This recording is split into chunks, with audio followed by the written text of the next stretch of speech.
Hey, what's up, YouTube? Today is Wednesday, November 15th, 2023. I'm sitting out here on some old hay that was left in the pasture by the previous farmer. You know, the stuff is pretty much unedible for livestock, but we're going to be using it today to mulch the garlic that Andrew planted about a week ago. We've got 700 feet in length, so 7 100-foot beds. So we should have around 2,100 bulbs of garlic planted. So next year we should be able to multiply that by 3 or 4, depending on our yields.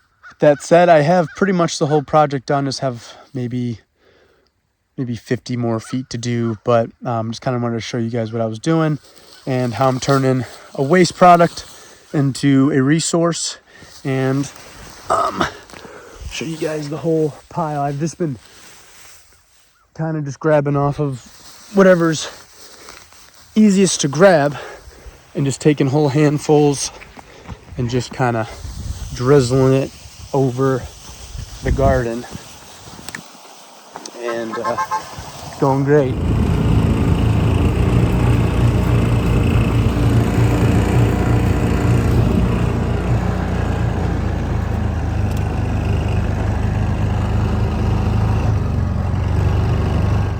Hey guys, Luke Borelli here with Borelli Family Farm. My brother Andrew and I are out on the 37-acre parcel of our farm, just finishing up some of our perimeter fence that we are obligated to build. I guess it was our obligation to build from, it was like either left side of the road or right side of the road. I don't know exactly what it was, but essentially they came out and flagged for us exactly what we had to do. Is just over 100 yards of fence.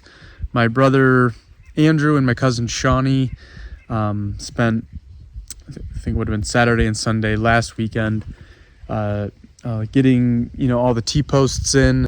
We put in the whole first layer of barbed wire in, and now we just have another about maybe 30-40 yards to put in on the second one, and that will essentially finish the fence. I know in each state, in each county, there's different regulations in terms of what your fence needs to be, for it to be legitimate.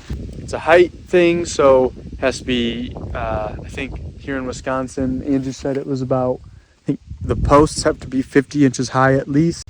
The lower part of the barbed wire has to be 8 inches up from your field fence, like your woven wire fence.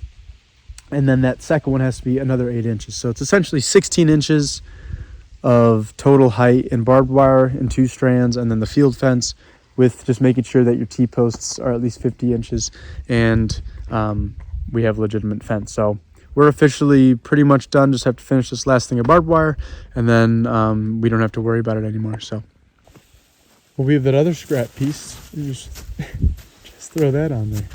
What? Just throw the other scrap piece on there. That should make it, shouldn't it? I hope.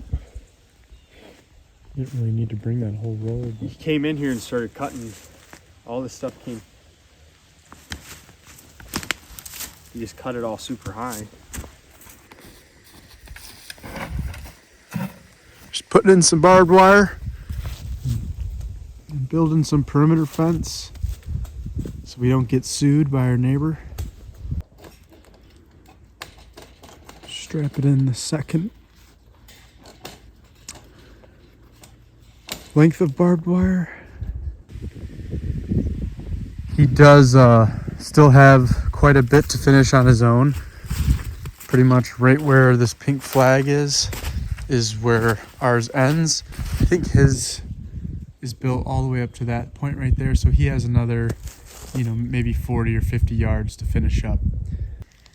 All we have to do is put in, I don't know if it's another maybe 40 yards of the second strand barbed wire, but we're about to have that done in a second. Doesn't take very long, but just to show we got it all in. Kind of hard to see how this wire is kind of thin. It's just your typical field fence. It's super strong, and then this is where we had to stop because we ran out of wires to secure them, but Andrew's grabbing more. But this is the 2-strand, 1, 2, and then the field fence. Like you see, it's about 8 inches between each other, and that goes all the way up.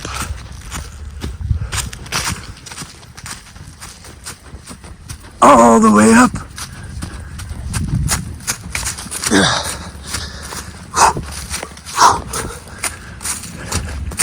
Looks like Andrew's having some trouble here. Careful, big boy. It's hard to turn around up on this ridge road. Quite a tumble. Certain death. You got it turned around. This is pretty much where we started this post. I'll just follow you.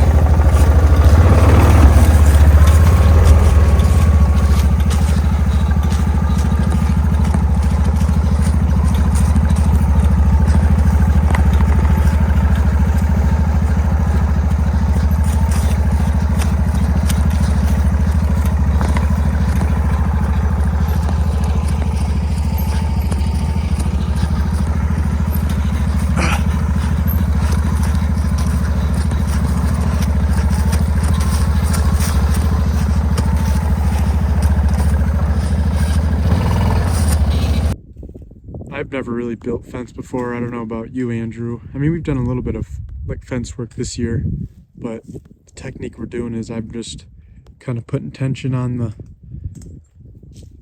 the barbed wire, and then he's coming in and with the T-post facing out so that these little nubs are sticking out.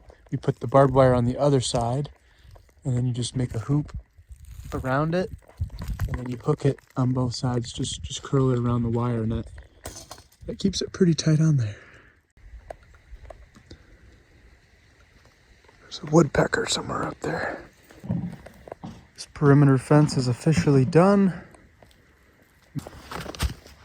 Now to go get some coffee.